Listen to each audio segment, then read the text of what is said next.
longe, se ouvia o canto dos pássaros, empoleirados em ninhos. Estes, por sua vez, lhe serviam de casas, alguns tão alto enquanto outros preferiam as pequenas árvores de troncos robustos e copas floridas. Os distantes, mais ao norte, escolhiam os pinheiros. Lembravam montanhas delgadas, sem flores, frutos ou alguma fonte que proporcionasse alimento. Mesmo assim, ali no topo, onde os galhos se afunilavam e as folhas pintadas de verde musgo criavam o abrigo que nenhum outro lugar poderia igualar.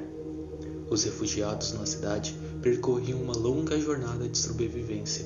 As árvores tornaram-se os prédios, sem galhos ou folhas, mas ainda assim havia boa sorte. Infelizmente, pouco eram os agraciados.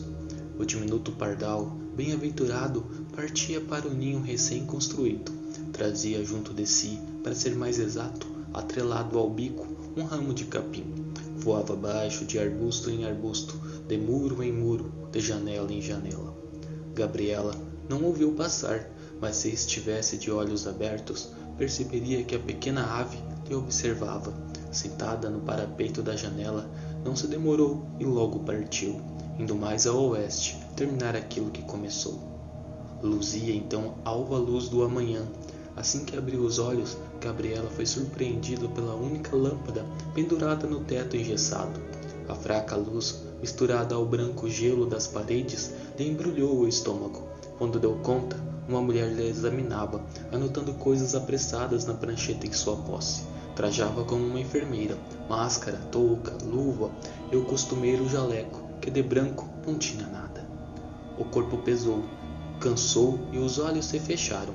Gabriela não saberia dizer por quanto tempo ficou desacordada, mas tinha uma base. A luz que antes adentrava pela janela possuía os tons claros de uma manhã. Agora tornou-se o irresistível laranjar do crepúsculo. A temperatura também mudara, sentia os pés gelados. Em sua visão, turva e embaçada, Gabriela descobriu o pior. O vigia fazia parte da mobília. Lembrara sua mente sonolenta, roupas estendidas no varal, diferente de seu pijama, conhecedor de água e sabão. A muda de roupa, por assim dizer, foi mergulhada em largos riachos, fundos poços de uma vida antiga e eterna. Bizarramente, havia uma face, por sua vez, sombria e cansada, como a de quem há muito não dorme, olhos saltados como botões, uma boca que sempre sorria, no abismo de retalhos, vestido como pele. A criatura pertencia à sua visão periférica. Então, todo e qualquer momento que Gabriela tentava encará-lo, o ser deslizava mais ao lado, esquivando instintivamente de qualquer tentativa dele próprio ser vigiado pela garotinha. Na porta do quarto, uma figura observa, mas no momento que o percebeu, o mesmo desapareceu. O ar efervesceu em seus pulmões, até não restar nada. Gabriela sentiu ser esmagada sobre sua barriga e de joelhos o evocado surrupiava qualquer iniciativa de viver. Longos eram os dedos da criatura, entrelaçados no pescoço da garota, como serpentes maldizendo coisas que a menina nunca compreendeu, em uma língua morta e esquecida, a própria língua do mundo. Mais tarde, quando tudo aquilo havia terminado, quando os anos lhe chegou e muita coisa foi escrita, Gabriela jurou que tentou lutar, se desvencilhar, mas tudo soou a ela como uma lembrança, um pensamento esquecido, trancafiado, entorpecido, longe de qualquer vontade que pudesse mover seus músculos ou estímulo nervoso.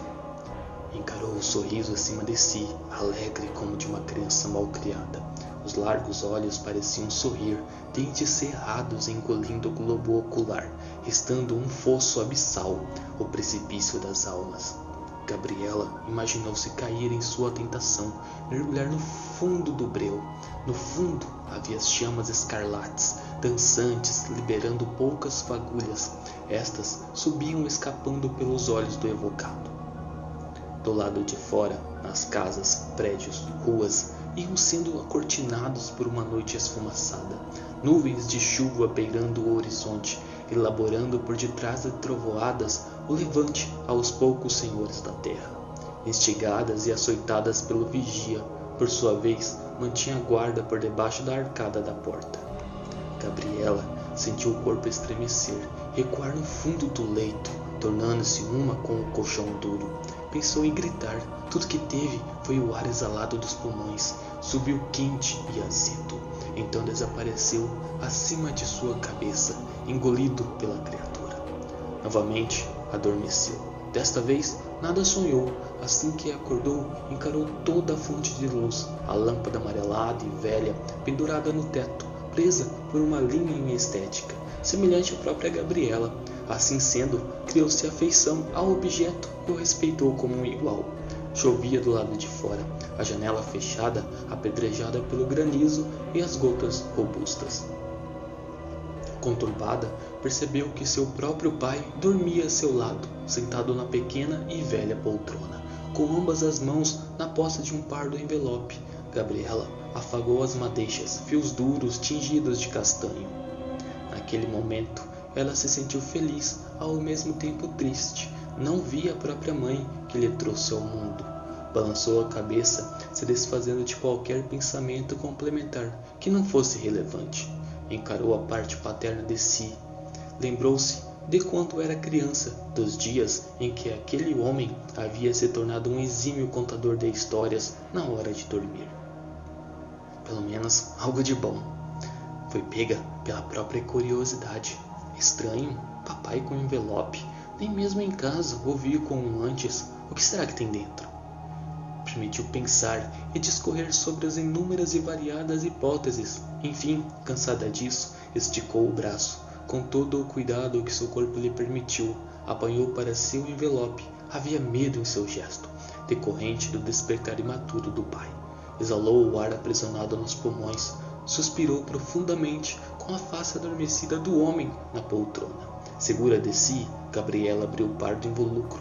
A mão mergulhou nas profundezas, enquanto o coração sonorizava toda a situação. Ao retomar, trouxe à luz imagens de seu conhecimento. Como? A primeira leva dos retratos passou bem diante a seus olhos. Eu não me lembro de ter comentado nada a respeito. Como ele poderia saber disso?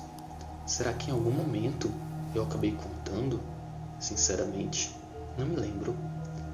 Afunilada por tantas perguntas sem respostas, acometida pela curiosidade, Gabriela trancafiou seu pensamento. Quando o segundo maço subiu à sua visão, o bom senso despertou em sua mente. Em nenhum momento eu tirei essas fotos. Indo para a quarta imagem, percebeu algo fantasioso. Elas continuam, é como se fosse um quebra-cabeça. Eu definitivamente não fiz nada disso. As últimas imagens continham mais do que ela poderia esperar.